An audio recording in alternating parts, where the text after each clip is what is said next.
What up, everybody? We are back again.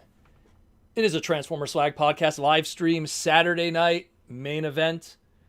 We are here to talk about Transformers. We're here to rap about Transformers. We're here to take some super chats from the fans. And it's TFcon weekend.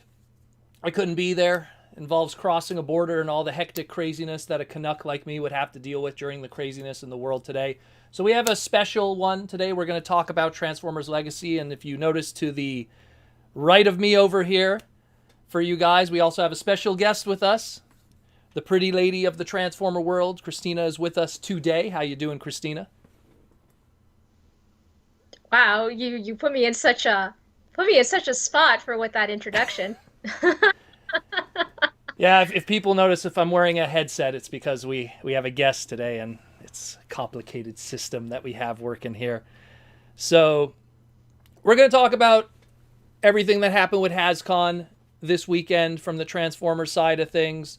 We're going to kind of take a different way than how even HasCon did it. We're going to talk about the design elements of it and some of the more historical backgrounds of some of those characters and designs. But before we get into that, just want to talk about someone that we lost yet again in the Transformer world last week.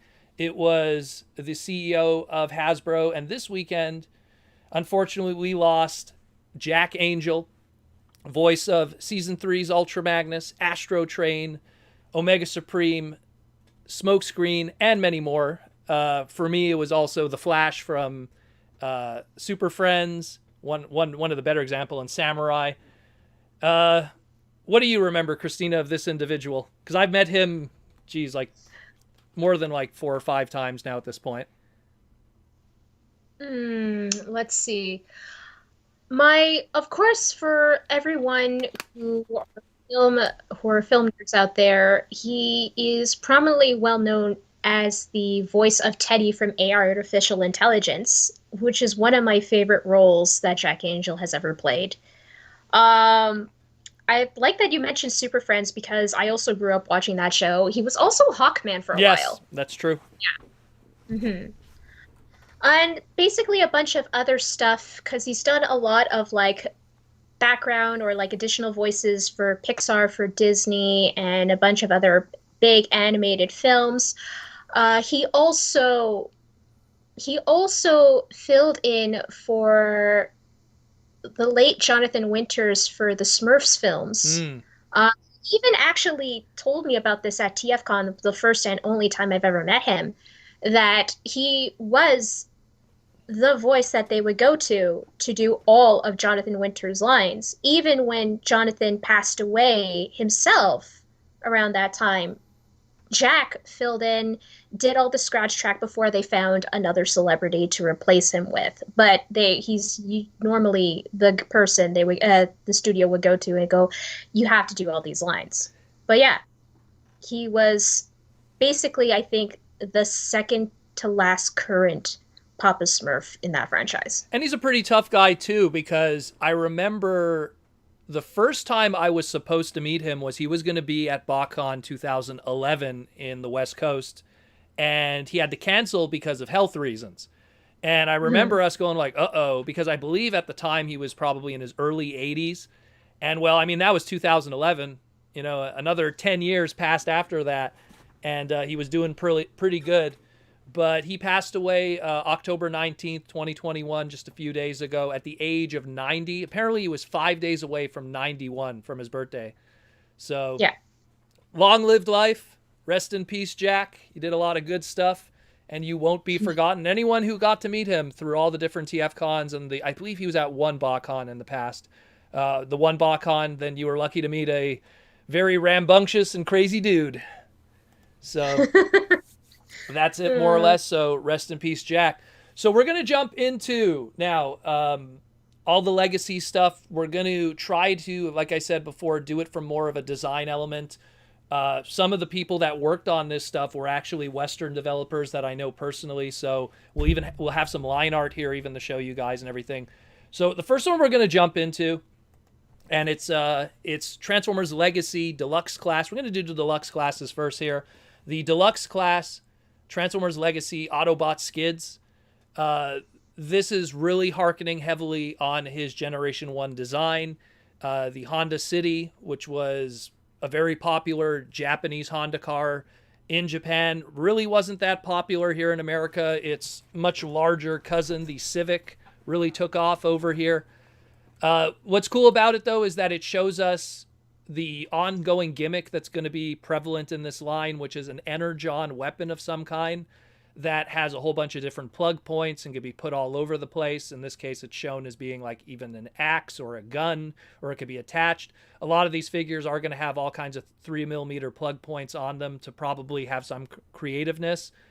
Now, what's cool about this is my buddy Robbie Musso, I'm going to pull up some of the line art here. My buddy Robbie Musso at IDW Comics actually was the one who designed this figure. On the left is his line art for his original concept for it. Now, Robbie is a huge Honda enthusiast. He loves the Honda CRX. That's his favorite Honda vehicle. So for him to get this job was quite a dream for him in a lot of ways. And he did a pretty good job. You could kind of see what his initial pitch was compared to what the final product is, and a lot of it was able to come to life. Really, really nice what they pulled off here for the figure. I like it a lot. I'll be honest with you. I'm very happy with what they did, because we have a masterpiece skids that is coming, and they decided to kind of go with a more alternators kind of route with the design. And because they decided to do that, it kind of alienates the people who like the more Generation 1 cartoon Fluoro Deary aesthetic. So while they're going with a more Honda accurate route for the masterpiece, you're going to get a more cartoon accurate aesthetic here with the retail deluxe figure. He also comes with, again, we'll go back to the first slide here. He comes with his weapons that were traditionally found with his original toy, so it kind of stays true to that kind of aesthetic and design. And I mean, it just looks good. Just looks good. I mean, the only thing that's really missing in a lot of ways is just that little scooter that the original Honda City came with. The Moto Compo, as it was called in Japan, compact motorcycle. But still pretty awesome stuff. Really like it. Again, Robbie Musso did a fantastic job, and you're gonna hear a lot of Western names with a lot of these designs. There's some Japanese guys too that worked on some stuff, but it seems like Legacy has a lot of Western designs also included in this. What do you think of this, Chris? Really, honestly, I enjoy it. Looking at the skids, first off, I was surprised that it was the skids to begin with, because, like you said, the masterpiece was coming up. And not to mention that it's very close to the G1 version of him. And it's honestly really, it's so interesting, because I really like the direction that they're taking with the Legacy line, with making more of the vehicle accurate, or as accurate as they could be to the characters that are involved. So I know we're going to go a little further ahead with those characters in the Legacy line, but honestly, the skids is one of the best I've ever seen so far. And I'm really looking forward to see everyone doing comparisons between this one and the Masterpiece version coming up. Well, especially too, like you mentioned, like the character of Skids, if you kind of look at what we've gotten up to this point in terms of modern versions of him that stay within that G1 bubble, we had like an Alternators one that was like a Scion XB, and then we had a Generations one that really was more like Alex Milne's kind of interpretation of the character in the IDW comics. So we never really got something that was really barking up that Fluoro Deary Sunbow Productions, G1 cartoon. So I like it. I think it looks great. I'm curious what they're going to do with that energon weapon kind of stuff. And I know that some people are kind of hit or miss about it, but still pretty cool. Still pretty cool. We got a super chat here from Aiden Tolbert, and Aiden says, "Hey guys, what's your react if the Transformers story, if Optimus never exists during the Great War? Rest in peace, Jack Angel, till all are one." Well, I think I'm pretty sure at some point, Hasbro is going to look at revisiting. They did a comic book line many years ago that only unfortunately got past one issue, which was kind of like a what if series. And they did like what if Hot Rod didn't interfere with Optimus and he didn't die. And it wasn't received very well. The book didn't sell very well, but I feel like there's a good idea there much like how right now Marvel's doing their what if stuff based off of the old comic books from the 70s, and that's finding attraction. And I believe there's a Star Wars one too. I forget what that one's called. But they're also doing something that's like Star Wars that's kind of like a what if kind of story. So I wouldn't be I think it's Visions that yeah, I they're think it's working called on. Visions. Yeah, something like that. Someone in the chat must know what we're talking about. But the point is I'm sure at some point they'll probably do that. But it's one of those things. If Optimus never existed, someone would have probably. I imagine like an Ultra Magnus character, or someone would have stood up, to those ranks. But then you fall into the whole. Well, then who's the chosen one? Who could utilize the Matrix? There's all those other elements that are involved with that too. But thanks for the super chat, Aiden. Pretty good question. So next up, what we're going to tackle is drag strip. And this one I was really excited about. Being a Formula One enthusiast was a big part of my 20s, was big into Formula One and Formula 3. And drag strip, any Formula One Transformer really always gets my attention. So this one was designed by Dan Kahana.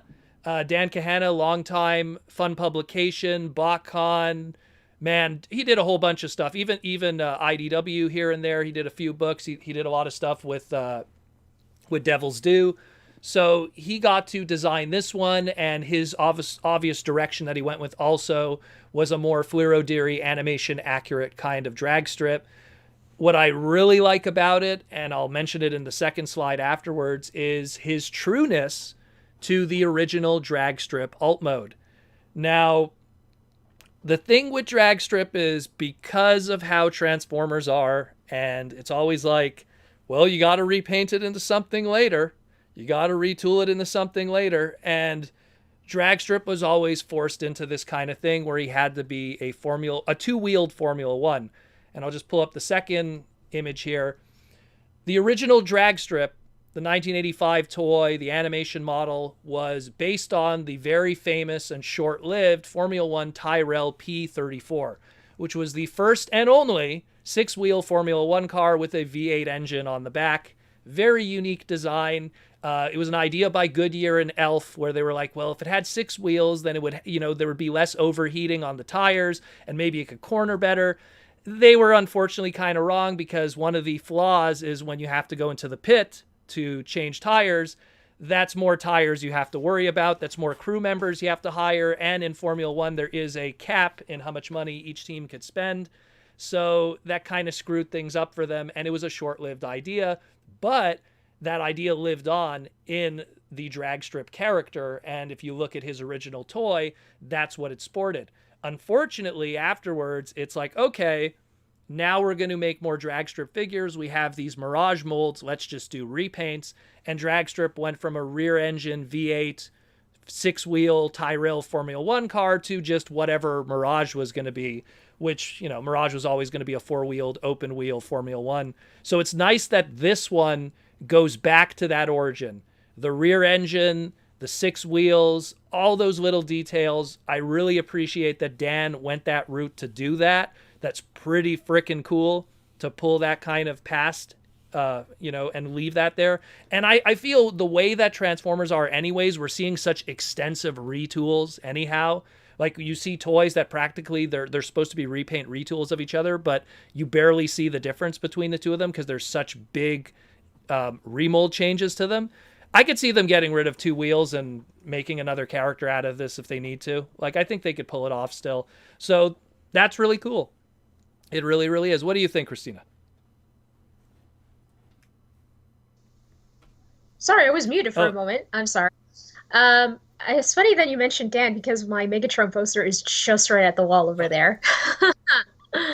And no, again, pretty much like Skids, I really like that everyone's taking the direction of, let's make affordable but accurate vehicles from the G1 line.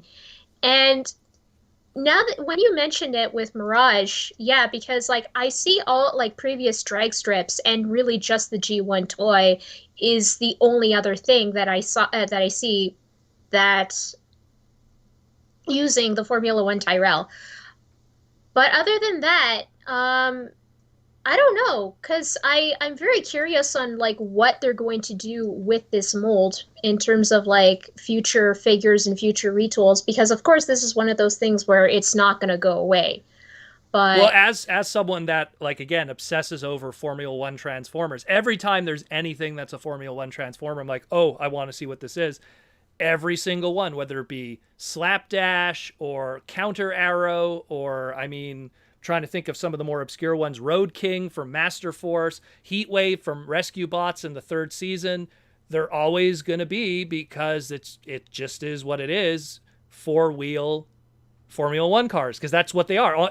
A Formula One car is always going to have four wheels. So it's so interesting to see, yeah, what are they going to do with this mold afterwards? Because are they going to heavily retool it that it'll somehow not have those four mushroom pegs at the front that are holding those two wheels, and they'll have to work something else out? Because that's literally what it's been for a while.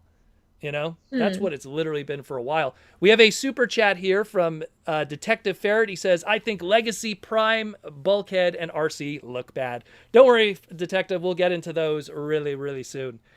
But yeah, I think it's pretty awesome. Otherwise, again, I'm really curious what they do with this. I forgot to show an image of it because they didn't really have a good one of it. But Mark, one of the designers, he didn't design this one, but he was responsible for a little something something that's going to be involved in the future with this, specifically a commander class. He said that Oh, this will be part of a combiner. We can't really see right now how that's going to work, but there's some kind of combiner element there, and we'll see what happens. We will see what happens in the future with it, but it's still a pretty cool mold. Next up, let's talk about Kickback. Yet again, another first for this character in terms of scale. Obviously, there's a little bit of a caveat in there, but I'll get into that in a moment. Based off of the Generation 1 design, 1985 toy. This one was designed by Kuniharu-san, Takashi Kuniharu, who has a long legacy within the Transformers brand dating back all the way to 1986. He created Hot Rod, so yeah, that makes him good in my books.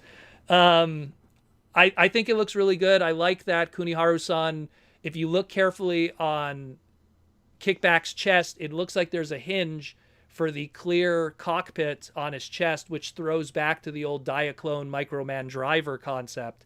Now, will you be able to put a driver in there? I don't know. Maybe you could put some Titan Masters or Prime Masters in that chest.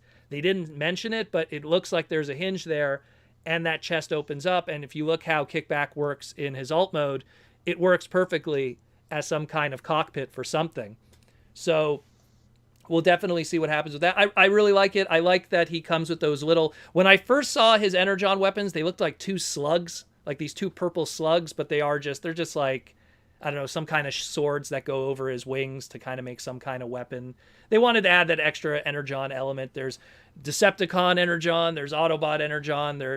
They're playing with some kind of idea, but it looks really good. And just to show the second slide, Kuniharu-san also said that he did a little bit of a collaboration with Ken Christensen to also put this together, and to just kind of show, like, in the past, every single Kickback figure has really been a small figure, like a Legend scale or something that was 4 inches or less. Yeah, there was a Fall of Cybertron Kickback figure, but while it is kind of considered G1 Kickback, then Hasbro kind of retconned everything into, Fall of Cybertron and War of Cybertron being in the Transformers Prime continuity.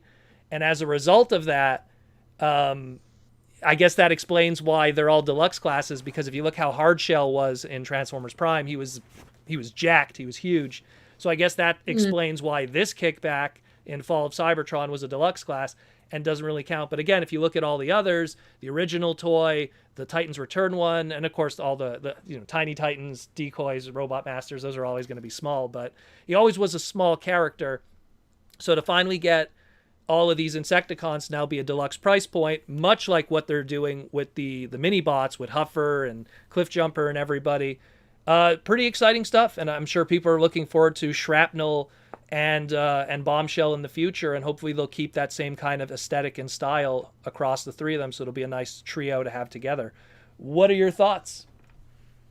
first thought is, well, aside from the fact that I really want Shrapnel and Bombshell the moment I saw this thing, It's really, this kickback is probably one of my favorite reveals of PulseCon so far. I I absolutely love it. Um, the only question I have is there possibility for repaints in the future for all three of the These are Insecticons? tough ones. The even Takara in the past, the only time that they really did anything with these molds in terms of repaint, they did like an hobby set that was like a throwback to like again Diaclone Microman origins and prototype colors. Like these are very tough molds to find something to do with. The only thing I could think of is if they use it as a basis and really retool these like crazy, maybe you could get the deluxe Insecticons. Maybe. But Maybe. again, they'd have. It's one of these things. See to believe it. Like we'd have to see it first, because I mean, Mm. and they've done some crazy retools in the past, so it could be possible.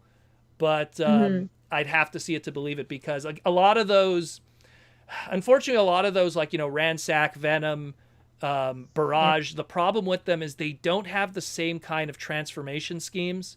So I feel like even if they do attempt something like that, it won't be a proper rendition that the fans would want. It would be kind of half-assed. It's kind of like taking, I don't know, it's kind of like taking like a hot rod mold and repainting it as Prowl. It just doesn't have the same essence. It could be done, but it just doesn't make sense, you know? That's just my It take. won't feel the same. That's the thing. It wouldn't have the same engineering. So that's pretty much how I see it. So again, that was Kuniharu and Ken Christensen that were behind those. So pretty cool. Next up, we got Transformers Prime Universe RC. This is probably the most divisive one among people. A lot of people were commenting in my individual segment on this on the podcast how it was, some people were not happy with the design. It's this when I talked about the Bulkhead one, and we're going to get to the Bulkhead also, but I said that I think that when they announced that we were going to get Transformer Prime characters in this line, I right away was going, well, how is that going to work aesthetically? Because everything usually has a very uniform kind of aesthetic, and Transformers Prime has its own kind of unique look. It's kind of sad because, for years people have been wanting new animated toys. And if you look at, RC and Bulkhead, unfortunately, it's probably going to tell you how they'll probably handle animated if they ever get around to it too. It's not going to be that aesthetic that you might think it is. Now, the designer for this, they said Yuki-san worked on this. Now, within Takara, there's two Yukis. There's Yuki Ashima and there's Hasashi Yuki. Now, Yuki Ashima historically has done amazing work with a lot of RC figures. For people who aren't familiar with Yuki Ashima, he's Mr. Kissplay. But he also designed Generations RC. A lot of our masterpiece Beast Wars are thanks to him. Not just Black Arachnia, but all of them were thanks to him. He's a very talented designer. And so when I heard Yuki-san and it was an RC toy, I was like, oh, I guess it's Yuki Ashima. But the more that I look at this figure, and we'll just go to the second frame too, because we're going to show some differences here in terms of aesthetic. The center one there is obviously the CG model from Transformers Prime. On the right is the RED version, and on the left is our toy that we got today. But the more I look at it, I feel like it could be Hasashi Yuki. Hasashi Yuki obviously was the creator of the HasLab Star Saber, Victory Saber. He also did a whole bunch of leader figures dating back to Big Convoy, Victory, Lio Convoy, Fire Convoy, aka RID Optimus Prime. He has a huge history of doing a whole bunch of different leader characters during that Beast era, and then moving forward with a whole bunch of other stuff too, even movie characters and Sentinel Prime from Dark of the Moon. So I feel like this could be one of his creations. Now, I see what they're trying to do. They're trying to channel the visuals of the face and the general aesthetic, the color palette, where all the little color palettes fall. We have the Energon weapons that are like, I guess, two discs this time around, which I guess are supposed to be like ninja stars that she used to kind of take from her legs and throw at people. So it kind of, has that same essence. She has this weird kind of, almost looks like a drone kind of weapon. I don't know what they're trying to go with there. But, I mean, I see what they're trying to do. But at the same time, I could understand the frustration from some fans. We have a super chat here from Mark Morales, 1516. hey, Proto and Christina, the Prime characters may be divisive, but they still have potential. Prime RC can yet again have a Flame Roar remold. Oh, totally, brother.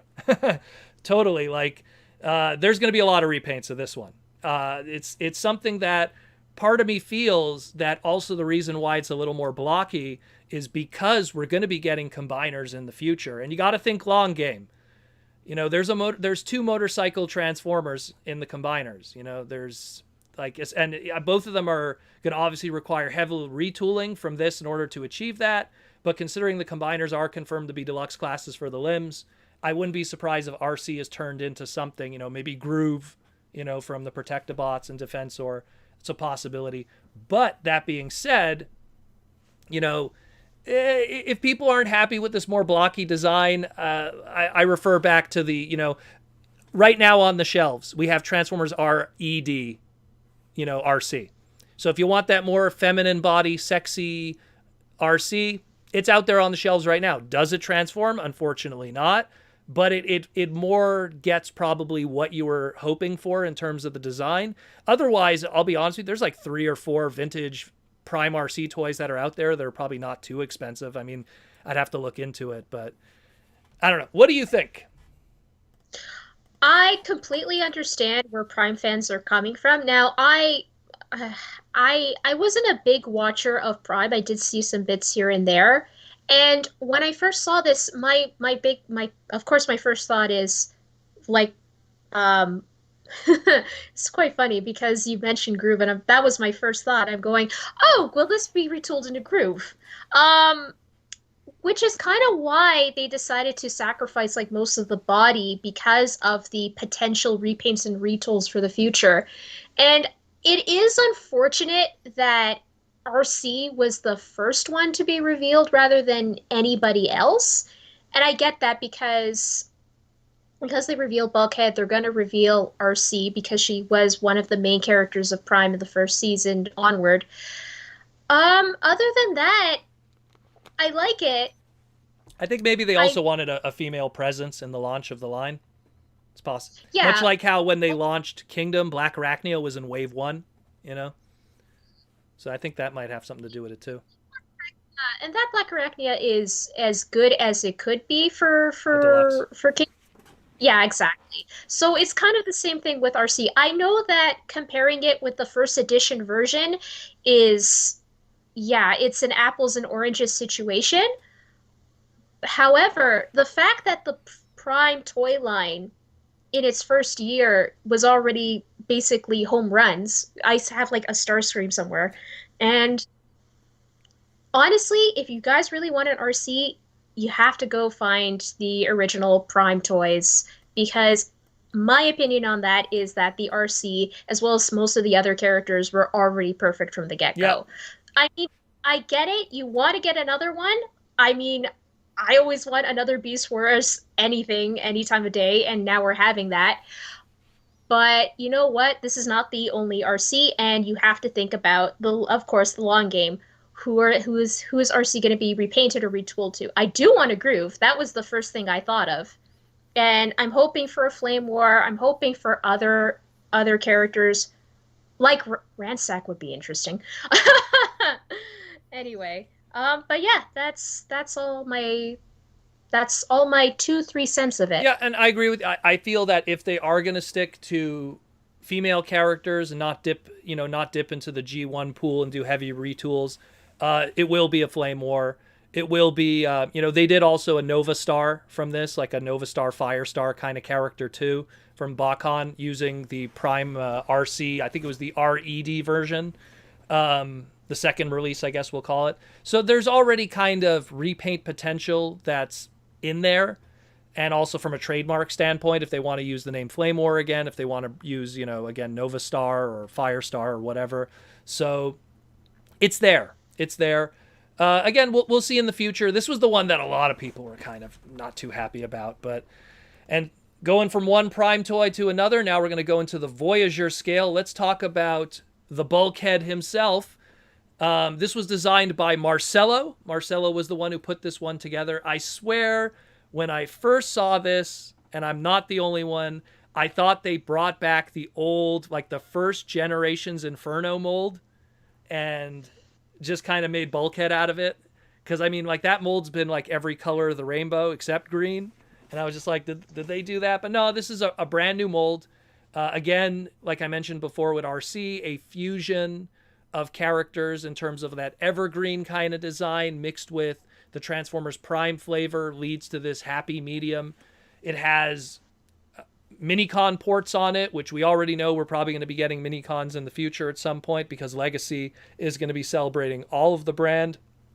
The tarp on the back of his alt mode becomes a shield. He has his wrecking ball, which was his signature kind of design. He also has an energy weapon, which is a turret here, which also kind of links to even his movie design, which I mean, people say, well, it's Hound, but it's Bulkhead. I mean, let's be real. It's Bulkhead in the movie design. So there's a lot of kind of different things going on here. And again, for people that want, like, let's say animated toys, unfortunately, this might be how they're going to go about it. They're like if they did like an animated Prowl, like we have an idea of what an animated Prowl should be. Actually, now that I think about it, they could just take RC, you know, they could take the RC toy and turn that into Prowl. But again, this is a Marcelo design. Marcelo's known for doing a lot of the box art and stuff. So it's another one that people were kind of hit or miss on. What's your take?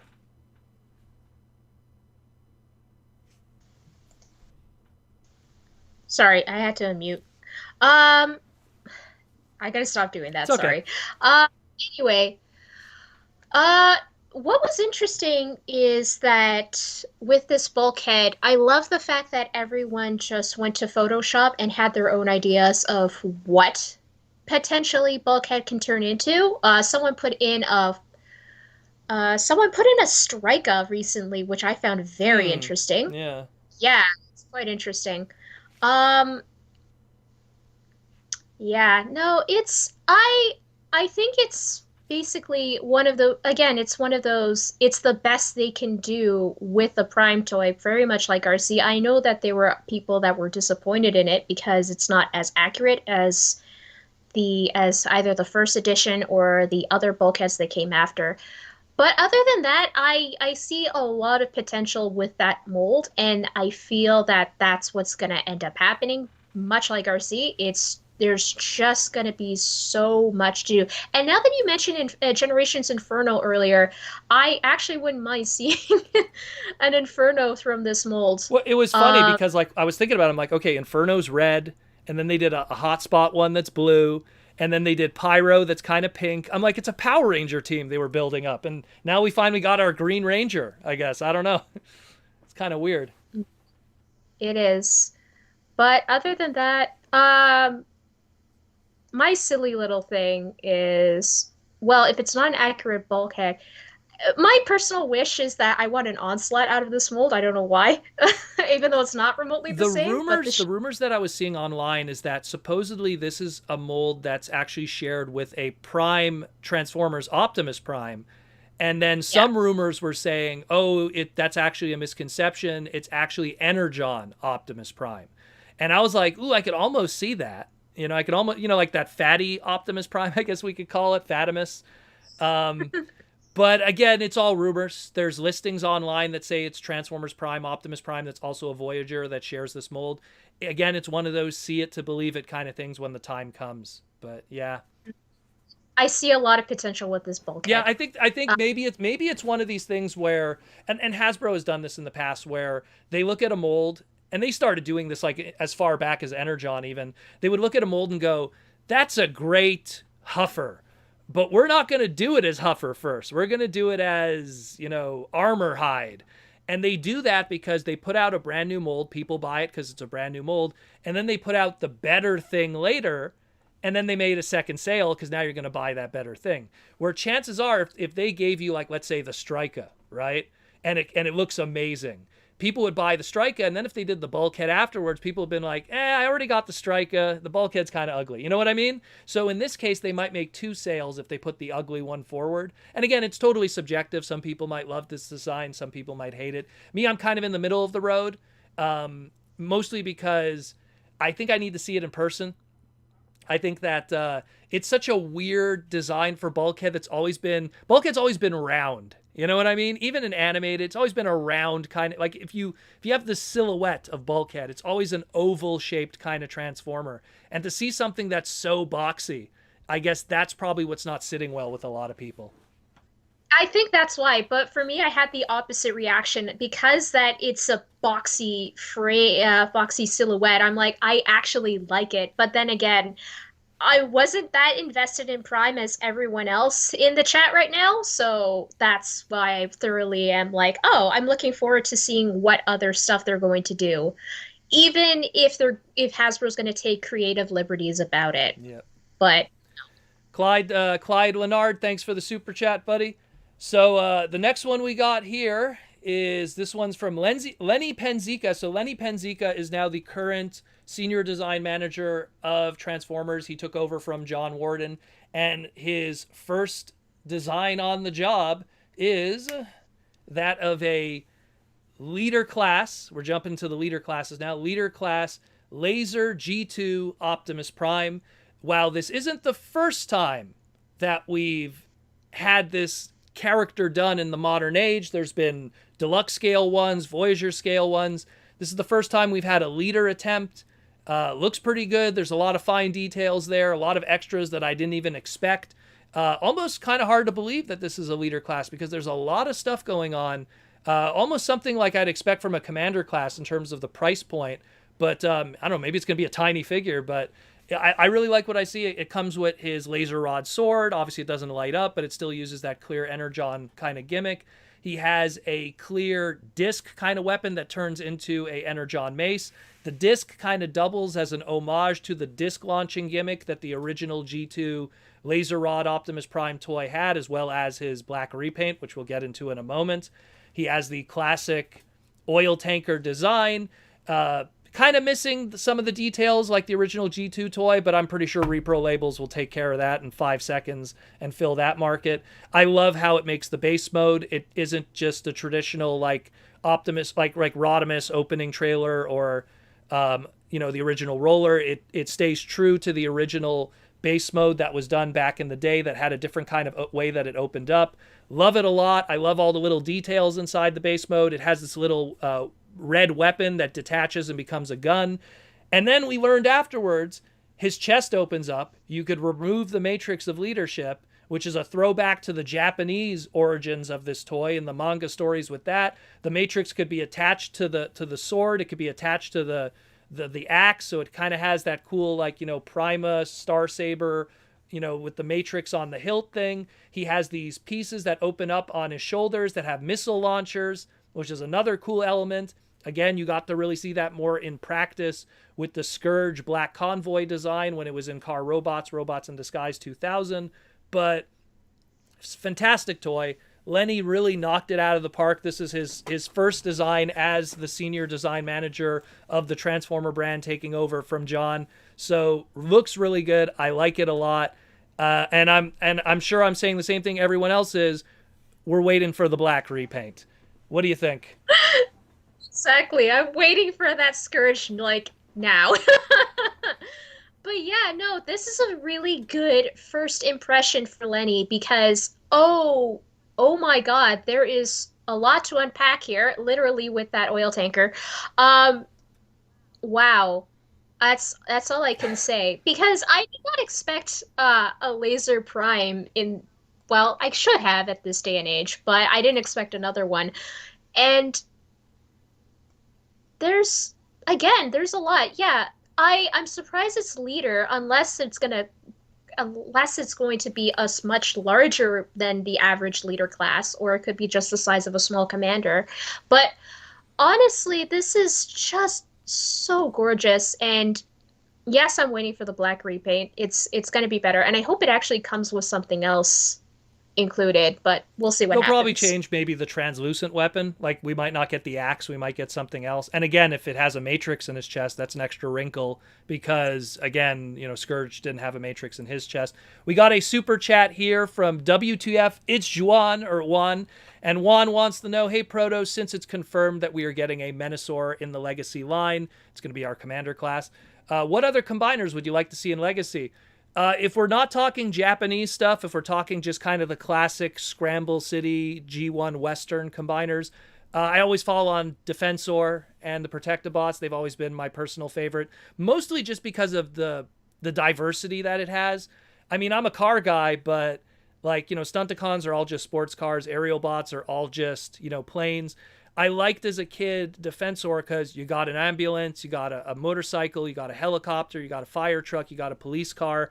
If you didn't have Prowl, if you didn't have Ratchet, if you didn't have Whirl, if you didn't have Inferno, these were kind of your stand-in characters as a kid. And me, I didn't have a lot of money growing up, so they were heavily important as your stand-in, mainline Autobots. But I always loved Defensor, and even when they did the Combiner Wars version, that was the one I was the most excited about of the bunch until I got Megatronia. Megatronia was awesome too. What about you?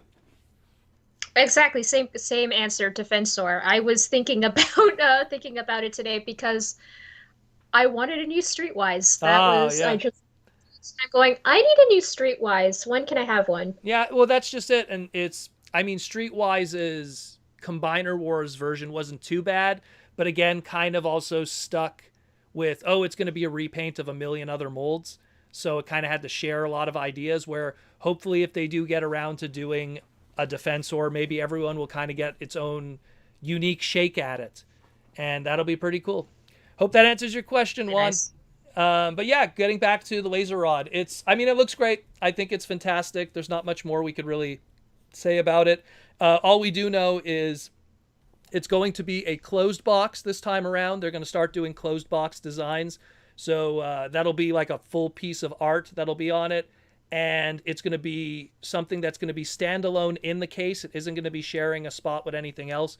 So there'll be 4 on the shelves every time a case hits. So it won't be too difficult to get, where a lot of times in the past, leader classes shared it with another character and it was always 2 per case. So if anyone loves it, hopefully they won't have a difficult time finding it. And the G2 kids now have something here, because this was a late G2. Like, this thing came out, and then we were literally like 7 months away from Beast Wars. Like, that's how close those two were in terms of a release. So there's definitely some crossover here from Beast Wars fans that grew up with that tail end of G2 on the shelves. Next up, now, they didn't show the core class stuff, and they didn't show the other half of the Voyagers, but we did get some art. So they showed us this big, beautiful piece of art here, and we're going to kind of break down some of the other characters that are shown on this piece of art that are confirmed to be the other members of the first wave of toys that you will be seeing in stores next year. Now, on the top left, you see Optimus. On the top right, you see Megatron. Obviously, the Optimus that you're seeing is not the laser rod one or the laser one that we just talked about. It doesn't have the big shoulders. It has been confirmed that Wave 2 Core Class for Legacy will have a repack of the Core Class Optimus from Kingdom, as well as a repack of the Megatron, but done in Generation 2 colors. And if you look at the backpack of that Megatron there, it has the camo G2 coloring going on there. If you look very carefully, it has the purples and the greens. So those two are representing what the core classes are going to be for Wave 2. Then we have Hot Rod over there. He's holding a sword, which makes me really wonder what's going on there with the sword and stuff. Could be the sword of Primus. Could be just the sword that comes with Laser Rod Optimus Prime. But it has been confirmed that both Hot Rod and on the right there, Skywarp and Iguanus, or Igneous, or however you want to pronounce it, it's Iguanus in this case, based off of the Generation 1 1988 Pretender. So we're going to be getting a repaint of the Core Class Starscream of Skywarp, a brand new mold with Iguanus. I don't know how he's going to transform, because I've always had this weird concept of, like, when we look at Bludgeon, and Bludgeon is one of these characters that was a Pretender shell. His Pretender shell was the samurai skeleton, And then the inner robot was this maroon and green kind of robot that turned into a green tank. When they started making bludgeon toys in the modern era, they ignored that maroon and green robot on the inside and favored the outside pretender shell as a representation of the robot modes. So its potential, and the same thing here too, 1988 pretender shell Iguanus, maybe his pretender shell design will be the robot mode and he'll transform into his motorcycle design that he had. Maybe, I don't know. We're just basing it off of this piece of art right here, so there's not much we could go off of. It's just going to be a purple lizard. That's all we know for sure. Again, people saw the Skywarp and thought, oh, we're getting reissues of the Earthrise stuff. No, unfortunately, it's just going to be the core class. And the last one here, on the left side, next to Bulkhead and RC, is our Voyager class blaster. Looks like it's going to be based off of the G1 design. I'm very excited about it. Blaster was my first ever Transformer toy. As long as he's just half as good as Netflix Soundwave, and he's in the same kind of scale, and he's going to come with his cassettes, I'll be happy. That's all I'm going to say. Aiden Trobert with the super chat says, what we need is Omega Prime, Sorry, and Protoform X. Well, one day, Sorry for sure, one day we'll get a... The others, at least they got toys in some shape or form. Sorry, I'd love to see one day, for sure. But what do you think about these? It's art. I really can't go off on this. I know the Iguanus is actually quite interesting, and I want to see what door can be opened on that. Well, it's going to be a core class, so that's going to be the smallest price point. Just curious, what's going on down below right now? Is that supposed to be like? I know. Well, okay, see, anyway. when I was looking at the environment, I'm like, it's like Tatooine. It's like all this like rusted, like a former war has happened or something. Like there's some exploding ship out there. What is that? I don't know if it's related to the story. When you look at the logo, it has all that blue, that purple energon emitting. So obviously, with all these energon weapons that we're getting, there clearly is some kind of narrative that's going on. Like energon is going to be the theme for whatever the next series is, probably. I mean, there's a lot of ways that you could pick it apart. I wonder if it's going to be similar to Beast Wars in a sense that there's going to be a scarcity of energon, and that is the resource that they're all fighting for at the moment. It could be like it could be something. Like I was comparing it to, there was an old Transformer series called Robot Masters that was kind of short-lived. And the story with that is everyone was thrust, like from all these different continuities, they were all thrusted into one place, and they all had to track down this solitarium energy, which oddly enough, the solitarium energy in the toy line was made out of all these clear and chrome weapons that were included with the figures. Even figures that didn't originally come with clear weapons, like it could be a Beast Wars character or Beast Wars mold or something, they still included a little extra accessory that was this clear kind of energon weapon. And so it could be that maybe they get, they get sent into some weird post-apocalyptic future where everything's destroyed from all these different continuities. They all land into one place. And in order to continue the war, much like a Beast Wars, where it's like, they're thrown into an environment they're unfamiliar with. In order to continue fighting, they need to get energon, so that could be it. I mean, we're just spitballing here, but, it's one way to look at it.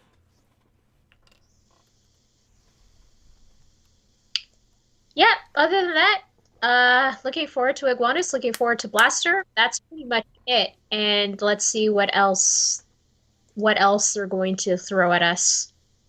Yeah, it's pretty cool. Pretty cool. What up, Aaron? Aaron Archer in the house.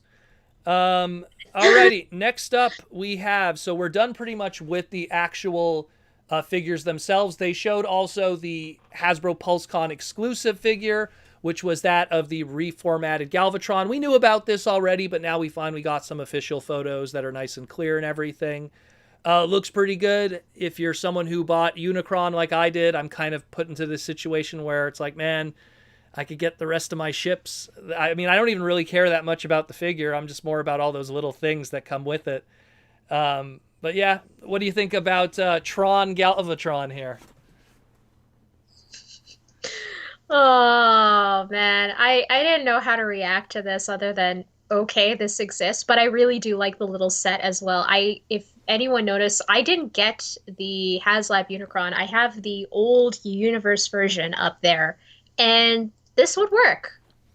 It honestly will work. Well, it's a leader class, So, so it'll be a little big, but I mean, mm, again, I think that what happened was is they wanted to. I mean, when they did that Unicron and they did that stand with all those little figures that are supposed to be on it, they were like, "Well, we're going to make you fill this up one day with other figures," but they obviously had to figure out a way to get people to do that. So I think it was just like let's give them a repaint, that maybe some people might have passed on or they wouldn't want to get. And I mean, it's not even the first time we got a Galvatron done in clear purple. I mean, there was a 3-pack done with Universe 2.0 back in the day that came with a clear Cyclonus and a clear Scourge, which was supposed to represent when they were getting reformatted. This was the old deluxe class size. Michael Koo says here, I see what looks like a crashed Ark being the logo. Really? Let me go back there for a second. yeah, that's what I caught. Could be. And Could be the thrusters from the Ark. Yeah, maybe. Maybe. Again, it's something that, I mean, if we looked at the Earthrise art back in the day, we would have thought like, oh, they're on Earth and they're fighting the war, but that wasn't the case with the show. So we'll see what happens. But yeah, so this Galvatron, it went up for pre-order. If people are interested in it. Me, I'm kind of on the fence on it. I'm really just more interested in the accessories, not so much everything else. And that's the next slide here that I have is kind of if you're interested in collecting all of those little slug figures that come out.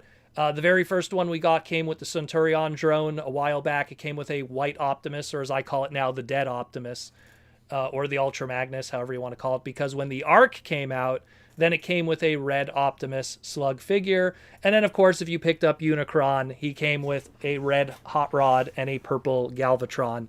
So if you want to complete your set, pick up that reformatted Galvatron, and you get a whole bunch. I think it's 12 of them or something. You get 12 of them. You get the Quintesson Screw ship.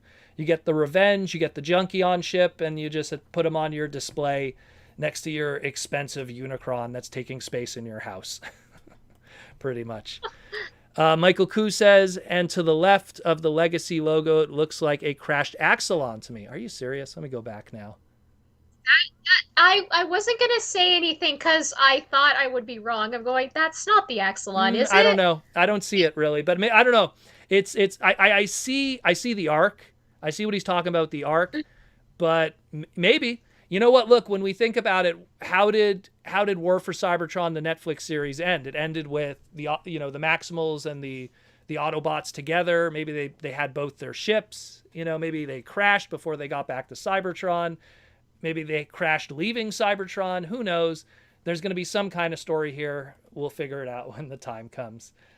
Next up, we have a few things. We have the Hall of Fame and the Hall of Fame winners that were voted by the fans. So first, the human inductees that they do every year. So we got our human inductee, the voice actor, John Machida, a.k.a. the Micro Machine Man, a.k.a. Blur, a.k.a. the FedEx guy. I could go on and on. Really cool dude. I got to sit next to him during TFcon. And a very humble guy, let me tell you. From a guy who probably could be, he came from a little more of a Hollywood background and that whole like West Coast Hollywood scene. He could have been a more like snobby kind of guy, but he was really cool, really chill and relaxed and everything. Very humbled by everything, if anything else. He was surprised how much people loved Blur, and this was like back in 2012 even. And then, of course, to the right of him, we have Guido Guidi. Guido is a super freaking talented dude. I got to hang out with him a bunch of times at BotCon back in the day. And just an awesome guy. If you don't even know him for all his comic book stuff, and that's a huge list of things that he's done a ton of comic book stuff. Man, like just his box art for Armada. Like he did the box art for one of my favorite Armada minicons, which is Duelor. So I mean that's a winner enough for me. But he also did some of the best Transformer comics during that modern Dreamwave era. He did the Moonbase run of the Armada books, which was really good. He did Regeneration with IDW, which I think is a fantastic book that people don't talk about enough with Simon Furman. Super talented guy. Really love what he does. What are your take on these two?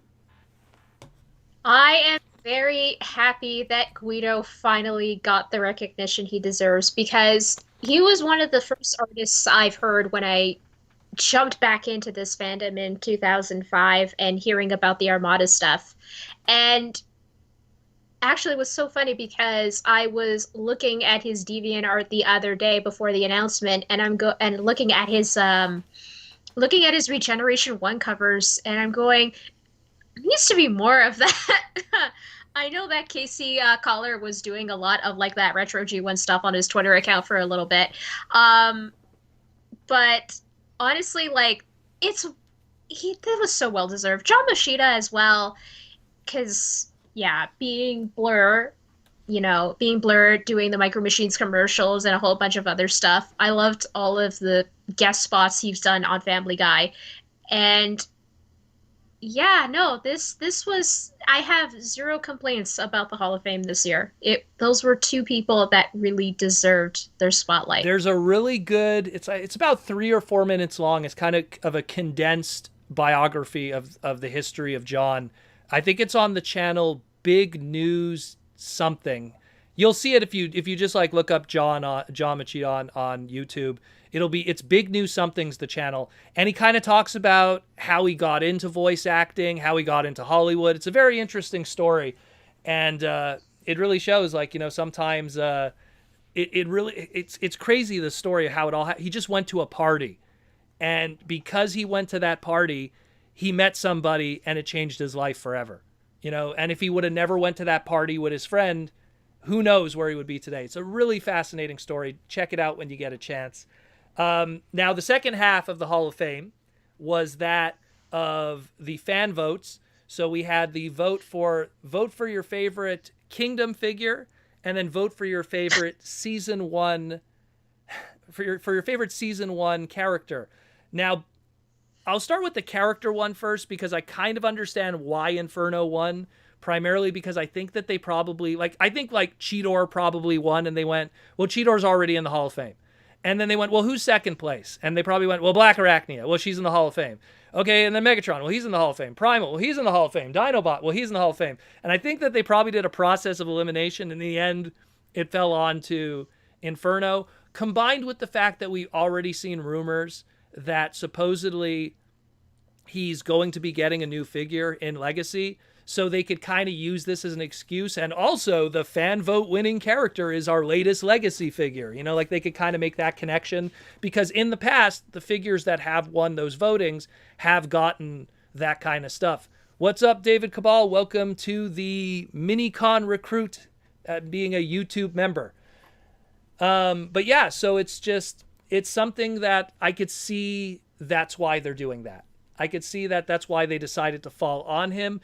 My vote went to Cheetor. I just felt like I find that each character shines in their season, and I find that season one is Cheetor's season.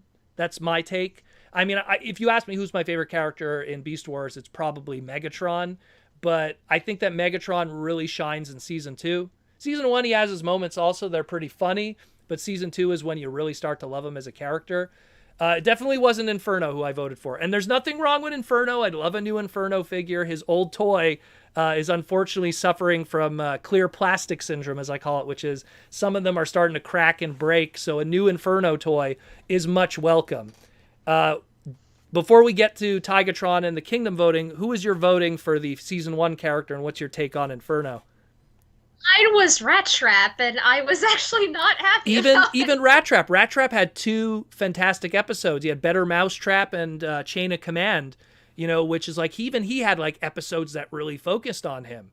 Where Inferno came in the last 6 episodes of the season, so I find it very fascinating. I think, again, people were saying, oh, it's rigged, or because he's going to be getting a toy coming up. I really think it's probably a little bit of both. I think it's also the process of elimination where they're not going to put Cheetor in again. They can't. They can't put Black Arachnia in again. Those were voted many years ago during the early days of the Hall of Fame and stuff. Like Dinobot was the first Beast edition, so if Dinobot would have sweeped it, he wouldn't have been put in. Now, speaking of Dinobot and other characters, I don't know how Tigatron won. this toy isn't even out yet. Like, yeah, maybe some people got it early. There's some early samples out there, some stolen from factories, but no one has even messed with this figure yet, or his orange repaint, his mutant version. How did this win? How many, like, let's say hypothetically 10 people got it in retail. That's not enough people for it to win. And they're voting based on an assumption that this is going to be a great toy. Very bizarre choice. I could name 10 other figures in Kingdom, and I'm not knocking the Tigatron toy, don't get me wrong, but I'm just saying I could think of 10 other figures that came out that should have really been in this. It would have made sense if everybody had the Tigatron. Like, my orange repaint is already on pre-order right now. I don't have a Tigatron. I don't even have the Masterpiece right now. It's sitting in a warehouse in Japan. Oh, you have the same problem as so many people. Yeah. Yeah. But yeah, no, that was the biggest shock, confusion, and I don't know how this whole thing was processed to determine the winner, like for both for the toy and as well as for the fan vote, but I don't know. Personally, for the Kingdom toys, I could have used what I could have went with one of the fossilizers because it was the most original idea I've ever seen in the entire line. Is there one specifically that you favor more than the others? Not really. Okay. Just in general. I don't want to say who I pick yet because he's going to be in my top 5 of the year at the end of the year for sure. But there's a lot of really good stuff that Kingdom gave us that we've handled now. There's amazing stuff from Wave 1. There's amazing stuff from Wave 2. There's amazing stuff from Wave 3. How did a Wave 4, not even really in retail figure, sweep it? I have no idea. This is very... I'm even Hasbro hasn't even officially acknowledged this thing existed until it got into the Hall of Fame, which is even more bizarre. But whatever. It's their call. I was just as confused as everyone else. Imagine if even the toy leakers never got this thing. That's the thing that's confusing too. Let's say the stolen toy leakers never got it. We didn't know about UPC codes. We didn't know about any stuff. And all we knew was the orange mutant Tigatron. How would this even get a vote? Why would they even put this on the list? Would we have looked at the voting list and went, wait a minute, Tigatron's here? What's going on? Let's say we learned it, professionally and legally. Was there an underground movement on the internet to just vote for Tigatron just because? I don't know. It's very bizarre. Very, very bizarre. But yeah, it is what it is. So chances are we're probably going to see more of Inferno because historically that's what happens with the fan-voted character. And, historically with the winner of the toy thing, it's more just, hey, this one won. What? Yeah. Michael Koo says if they gave Optimus Primal a red cape, he would have won the vote. Is that a G2 reference? I'm not too sure because G2 Prime had a red cape. Let's go into some movie news. This actually broke just a couple days ago from Peru. There was a interview done by a very pretty lady that was going around asking I guess it was one of the roadies of the movie. And she was going around asking, what are the names of all of these characters? And this was I think it was correct me if I'm wrong. I apologize. It could have been Spanish. Christina, help me. What's the language in Peru? I don't know. Is it Spanish? It sounded like Spanish to me, but Spanish also sounds like Portuguese to me. So that's the problem. And I was like, ooh, I don't know. Is it Portuguese? Portuguese is very common too. So she was interviewing him and he was going to all the cars and naming them. And then he went to the VWs this one is Wheeljack. And we heard him say Wheeljack. He didn't need to know Spanish. He said Wheeljack. And then he went to the orange tow truck and said, this one is Battle Trap. So now we know the names, at least assuming this roadie is correct. I mean, he wouldn't make up 2 names that are actually Transformer characters. It would be a pretty good guess. But so now we know at least the VW van/bus is Wheeljack and the orange pickup truck is Battle Trap.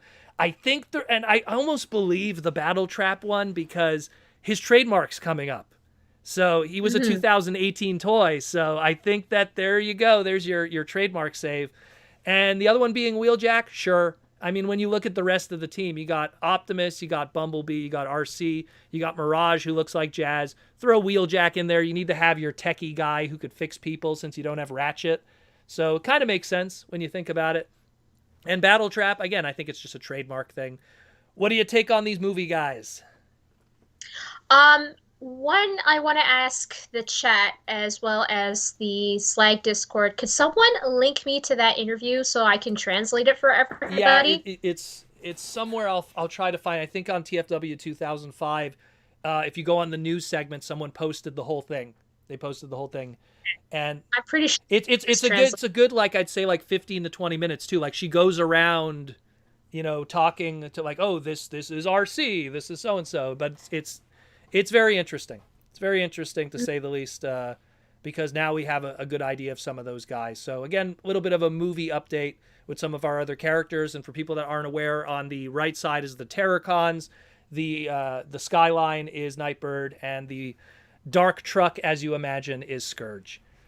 So Hmm. that's it, more or less, for news this week. Geez, we went an hour and 13 minutes. Must be some kind of record for us. Um, just want to give some shout outs and stuff. So, the Toy Armada, since Aaron's in the chat also, might as well bring it up. Toy Armada, we recently recorded our latest episode that hopefully will get out before Halloween. It's a slightly horror themed Kenner episode, Kenner Hasbro toys. We talk about some of the Kenner Hasbro toys from that era and the horror themed ones that Aaron worked on. And we also talk about the movies related to it. So, stay tuned for that on the Toy Armada on YouTube, Toy Armada with Aaron Archer. Be sure to check that out. And of course, we have our 2 episodes that are out right now. Episode 1 of Star Wars and Batman movies from the 90s that Aaron worked on during the Kenner years.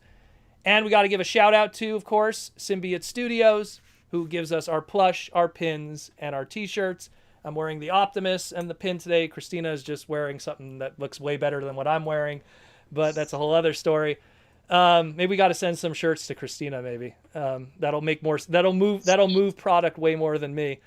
You should. But yeah, seriously. But symbiotestudios.com, be sure to check them out. They're going to be doing a whole bunch of new stuff soon. After San Diego Comic-Con, we'll have the reveals for Wave 4 of their plush series and new t-shirts and new kind of stuff. But in time for SDCC, we do have Unicron that is going to be the exclusive. He's going to be massive. It's going to be a massive figure. It's going to be a pillow for your couch, your bedroom. And of course, here's a nice shot from the 86 movie premiere where Unicron was present. And it's a big, big plush. It's way huge than you could imagine. We got a super chat here. Detective Ferret, is there any canceled Masterpiece figures? I don't, you know what? I know that back in 2010, there was a lot of talk about Hoist and Trailbreaker being the next masterpieces, and that never surfacing. And this was like back when Hound was being teased as the next masterpiece. And the Hound masterpiece ended up happening. The Hoist and Trailbreaker never did. Maybe they just changed designers. I don't think it's so much canceled. Masterpiece is such a bigger undertaking. They probably put a lot of work and time into those that they wouldn't just kind of like put a whole bunch of ideas and all this time and effort into it and then just stop. I mean, that's just my take on it, but that's the way I see it. So anyway, so that's it for the news and our sponsors. Again, Symbiote Studios, be sure to check them out. We'll just take some super chat questions. If you got some questions for Christina, be sure to super chat them. If you got some questions for this ugly mug, same as always. You'll have to deal with this. We got a good 45 minutes left. Man, did we cover a lot of news today. There is a lot of stuff here. There is a lot of stuff. But I mean, Legacy is... I'm looking forward to Legacy mostly just because it unlike Kingdom, and I love Beast Wars, but Kingdom really said, we're doing G1, we're doing Beast Wars, and it didn't really go outside of that. Legacy could give us a Cybertron character, which was supposedly we're going to get with our Titan class. You know, they could give us, look, we're getting Combiners, we're getting Armada, we're getting Energon weapons, so it's technically Energon. So there's so much different stuff. Beast machines supposedly too. I mean, I have the whole list like of everything supposedly for the next 2 years that is planned, but there's just a lot of craziness. Is there anything that you would look forward to, like, that Legacy would do? Like, if you had a wish, like one character that hasn't been like announced, like something that like, and you could be anything. It doesn't have to be like, oh, it makes sense because of a trademark or something. Like for me, it would be always like Nitro Convoy and Road King. And supposedly we're getting override, so yeah, that's something. This one is more of like shout out to my friends at the UK, especially during the Moonbase 2 era. I would love a Nightbeat. Yeah, well, you know what? And it's sad because I remember when we were gonna get that Nightbeat that was like a repaint of Bumblebee. If you actually and what's crazy about that one is the comic book that it comes with. If you look at the body, they were going to use the Jazz mold, which would have made more sense because Nightbeat was a Porsche. But considering we do have a Minerva that was announced, maybe we might get a Nightbeat. You know, we might get a Nightbeat, but it's hard to say because it might be a female. Minerva might happen only because of a female mold. Who knows? Detective Ferret says, oh no, wait, it's not Detective Ferret. Downright Superb says, is Hasbro still going forward with Studio Series 86? We were all thinking Blaster would come from that. Did Hasbro say anything about that line continuing? They didn't say anything about it in the Hasbro Pulse thing, but the general belief is we're going to be getting everything. Like like the lists that I saw online, we're going to get most of the Dinobots as leader classes. They're going to cover everything. Studio Series 86 is not done. It's sold ridiculously well. And I've said this about Hasbro many times. When something does well, they're not going to stop. When the ATM is spitting hundreds, you don't walk away from it. You keep going until it stops. So that's kind of how I see it. What do you think? No, it's going to continue. They're gonna keep going till there's no one left. Yeah, I think so too. And I think it's something where if there isn't because you have to understand with toy lines, every wave you can only have 4 deluxes. You could only have 2 Voyagers. You could maybe only have 2 leader classes. If they're packed for their legacy line, but they go, man, we really want to do, I don't know, I'm trying to think of a movie character that hasn't been done yet. Springer. They want to do Springer. Let's do movie Springer. But we don't have a Voyager slot and legacy to do it. They could do it in Studio Series 86. It has a place there. So that's where, that's another good thing about Studio Series 86 is you could kind of stick some of those characters that you wouldn't need to put in Legacy because they could fit there. Michael Koo says here, Legacy Dragstrip has no Energon weapon. Does this mean all combiners won't have Energon weapons in the Legacy line? So funny thing that Mark said that a lot of people didn't talk about. He said that the Energon weapons combine, and they combine to make something that might potentially be used with our big robot character combiner. What he was teasing at is, and when you think of Menasor, I think that the Energon weapons combine to make Menasor's weapon, and as a result, they don't want to include it with the combiner piece robots. They want you to buy all the other non-combiner piece robots, meaning that if you want just Menasor, you're not just buying the 4 limbs and the centerpiece, you're also buying the individual non-combiner robots. You need to get RC. You need to get Skids. You need to get Bulkhead, which is kind of scummy when you think about it, but that's business. Gotta collect them all. Aaron Archer says he would like a Legacy Vector Prime, by the way. What scale should it be, Aaron? Should it be a Voyager? Probably a leader class. He deserves a leader at this point. I would love a leader class. Well, Vector Prime, I'm thinking right now, he had his original toy. Obviously, the repaint from the Japanese version had grayer plastic. He had a repaint in Universe 2.0 in brown. And then... yeah. I mean, obviously, there's different scales. There's the small little legend scale ones that were repainted into other characters. But I think that's it for him. So, yeah, he needs something new. It's been a while. It's been a long road. Roman Schillen says he wants Cybertron Wingsaber. I could see that too. You know what? Wingsaber, he would happen if we had a Cybertron Optimus Prime that he could combine with. And we do with Siege, but I don't know. Those two are so far apart now. The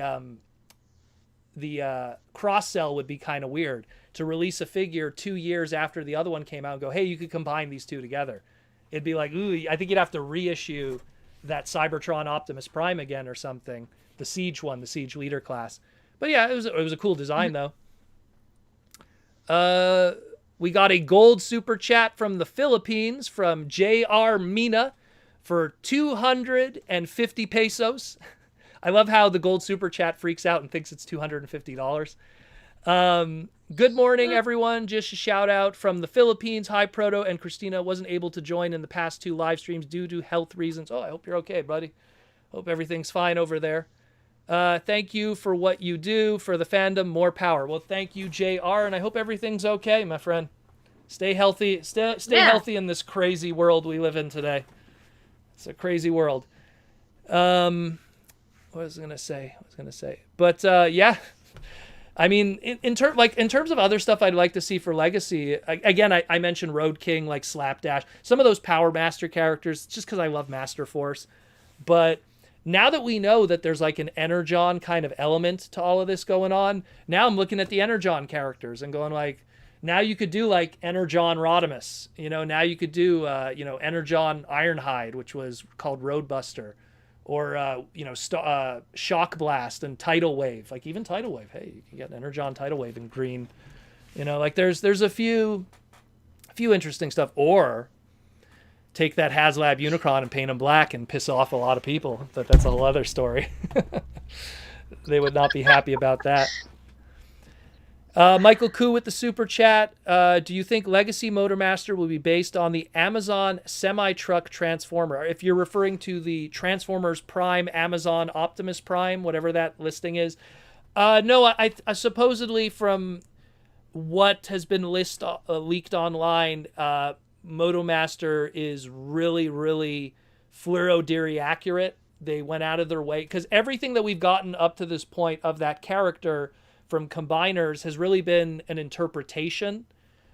This one now is really supposedly accurate to the original Fluoro-Diri animation model, and they were able to achieve that by using some manipulation with the trailer, with the alt mode, and it's what's been described to me. Where the Amazon Optimus Prime one that I hear about is just the Earthrise Optimus Prime retooled into an Amazon delivery truck, which is yay, I guess. I don't know. I'm not a big fan of Amazon personally, so what do you think? I don't know. Yeah, it's a weird one.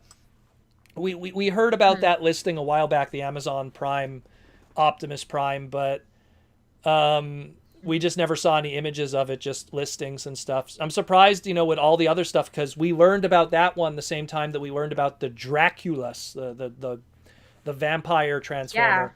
Yeah. And, Draculus has been released, and, he's even shown up in Canadian retail. So that's already out there. I think it's out in Target also in the States. So it's just a matter of why haven't we learned anything yet? Maybe there's delays. Maybe it's something we'll learn at another future Hasbro Fan First Friday, and it'll be a big announcement, and then what's it called? Like a big pre-order drop on Hasbro Pulse or something. Who knows? Yeah. JR Mina with the super chat. Speaking of Energon, I can see an Energon RC retool from the Legacy Prime. Oh, that's very true. That I could see. They're practically the same thing. Yeah. I could see that happening. And it'd be good, too, because that old one, I'm looking at it right now, that was a tiny figure.